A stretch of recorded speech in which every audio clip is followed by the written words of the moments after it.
what it is to CRT you. is repugnant racism. Repugnant racism. Okay, can you go more into that? And Yeah, why? if you read Richard Delgado's Intro to Critical Race Theory, he believes that racism is normative. It's everywhere. Yeah. No, I know. If you let me talk. It's a little unfair for what I'm doing, but it is Intro to Critical Race Theory is his book. Do you believe in black-only dormitories? Black-only dormitories. What does that have to do with the conversation of critical race Because theory? as a solving to racism on over 100 universities across the country, there are black-only dormitories. Charlie Kirk tried to flex his brain muscles on CRT, but ended up pulling a political hamstring. Whoopsie. Did our favorite conservative firebrand just score an own goal? Let's dive into this comedy of errors and see how Kirk's argument against critical race theory went from checkmate to check, please. Now, you might think you know what critical race theory is all about, but what if everything you've heard is as mixed up as Trump's hair in a windstorm? Prepare to have your mind blown as we unpack Kirk's bizarre interpretation of CRT. Let's start with the basics, shall we? Critical race theory is like a pair of glasses that helps us see how racism is baked into our laws and institutions. It's not about blaming individuals, it's about understanding the big picture. But Charlie Kirk, he thinks it's some kind of racist conspiracy theory. Kirk claims racism is normative. It's everywhere it exists just as people exist. Wow, Charlie, way to miss the point harder than Trump misses his old Twitter account. So when the South had white-only restrooms, that was fine. No, it wasn't. That's exactly what we have No, on it's 100. not. If it's not forced, it's not that. So it's like for people. It's for people to accept their culture. Wait a second. It's for So people. it plays into this false narrative that black people are threatened by white people. CRT And believes this is in. what you are about. If sir. you read Richard Delgado's You Intro to put Critical Race power Theory, words to catch people off guard. no, when they've come to go to one question. It's not a trick. Teaching about systemic racism isn't the same as being racist. That's like saying oncologists cause cancer because they talk about it all the time. But wait, there's more. Kirk argues that we should value character over skin color. Well, knock me over with a MAGA hat. Isn't that exactly what CRT is trying to achieve, Charlie? It's almost like he's accidentally agreeing with the very thing he's trying to destroy. It's as if he walked into a glass door and then complained about invisible force fields. Now, let's talk about Kirk's claim that CRT promotes repugnant racism. Oh yeah, because teaching about systemic racism is totally the same as being racist. That's like saying learning about World War II makes you a Nazi. Come on, Charlie, even Trump's logic makes more sense than that. And that's saying something. Kirk's understanding of CRT seems about as accurate as Trump's understanding of, well, anything. It's like he's playing a game of telephone with himself, and by the time the message reaches his mouth, it's more garbled than cafe. But here's the kicker. Kirk's entire argument is built on a foundation shakier than a Jenga tower in an earthquake. He's so busy tilting at windmills, he can't see the actual issues CRT is trying to address. It's like he's furiously fighting against a monster under the bed, while the real problems are having a party in the living room. Just when you thought Kirk couldn't get any more ridiculous, he pulls out his ace in the hole, a surefire way to end racism forever. I want you to explain what CRT is. What CRT is comes out of critical theory, which came out of the Frankfurt School, which is a belief that there are systems that exist, both institutionally and systemically. Kind of the changing of how we view society must be through a racial lens and not through a economic lens or through a legal lens. Especially in the early 1990s, where this started to pop up, there was this idea that we must give preference based on the melanin content of people's skin, not on actions, not on choices. What if I told you his solution was as simple as it was ineffective? Brace yourselves for a plan so brilliant, it'll make you wonder why we didn't solve racism centuries ago. Kirk's grand solution, drum roll, please.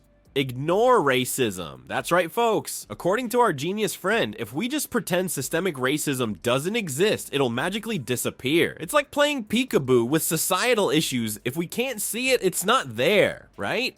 Let's dive into Kirk's master plan, shall we? First up, he's got a bone to pick with black-only spaces on campuses.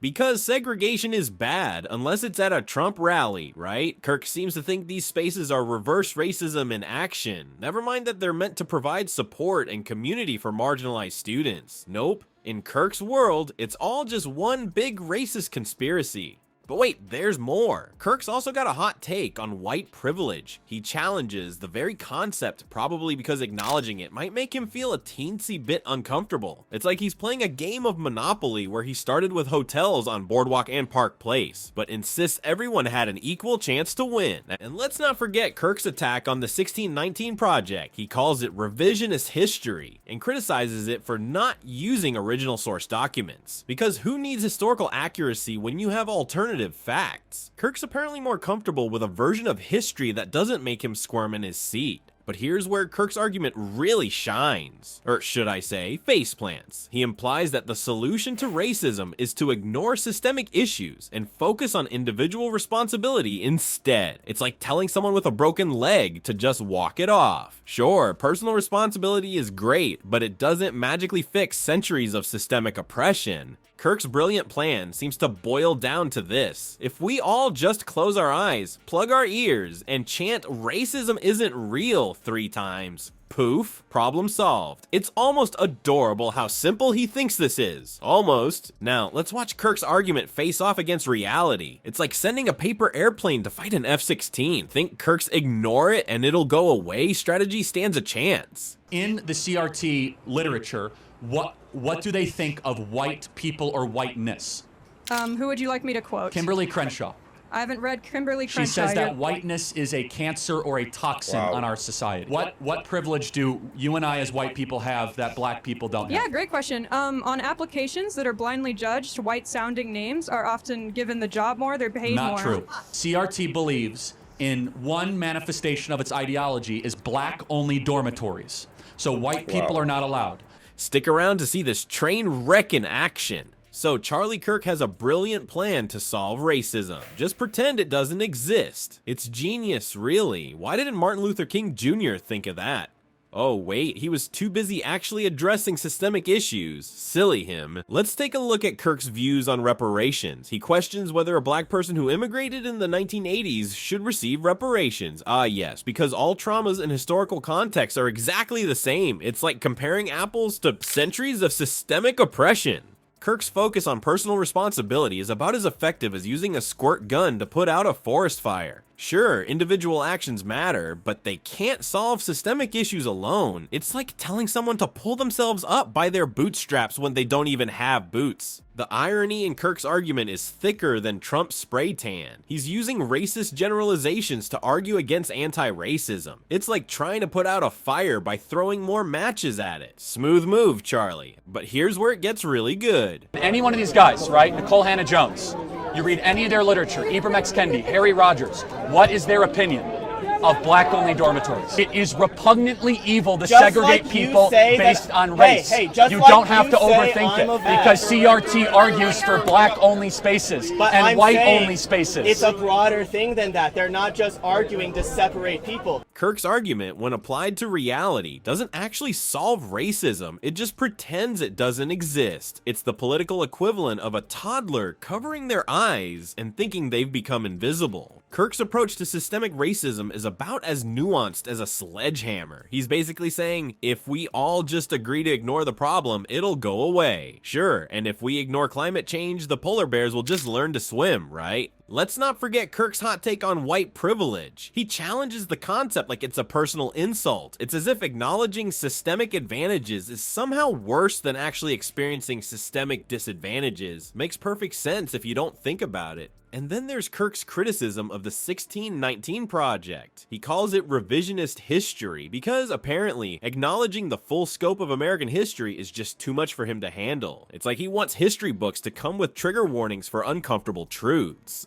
Kirk's solution to racism is about as effective as trying to cure a headache by banging your head against a wall. CRT believes in, to make it overly simple. Number one, that there is no such thing as absolute truth. That number two, power dynamics are more important than anything else. Number three, skin color should be something that has a top priority. 1619 Project, they're all outgrowths of the postmodern deconstructionist type viewpoint that started in the 1960s from Marcuse, who was a Marxist type believer in the Frankfurt School, was expelled, found domicile here in America and implemented in our colleges. That right there is a 35,000 foot view. Happy to go deeper, but that is the history of critical race theory, and it's evolved into terms of wokeism, diversity, equity, inclusion. Sure, you might forget about the original pain, but you're just creating a whole new problem. And the real kicker is how Kirk manages to completely miss the point of critical race theory while claiming to destroy it. It's like watching someone argue against gravity while falling flat on their face. The irony would be delicious if it wasn't so frustrating. In the end, Kirk's argument doesn't hold water. It's more full of holes than Swiss cheese left out in a shooting range. His attempt to destroy CRT actually proves why we need it. It shows exactly why we can't just ignore systemic issues and hope they'll magically disappear. So what's the big takeaway from Charlie Kirk's CRT takedown? Well, it's like he tried to put out a fire with gasoline. His attempt to destroy CRT actually showed why we need it. Kirk's arguments were so full of holes, you could use them as a pasta strainer. Folks, when you hear political arguments wrapped in patriotism and buzzwords, put on your thinking cap. Don't just swallow what they're serving, chew it over first. Kirk's hot take on CRT is about as reliable as a chocolate teapot. Remember, the only thing Charlie Kirk destroyed today was his own credibility. But hey, at least he's consistent. He manages to be wrong about CRT with the same dedication Trump has to bad spray tans. So next time Kirk tries to destroy something, grab some popcorn,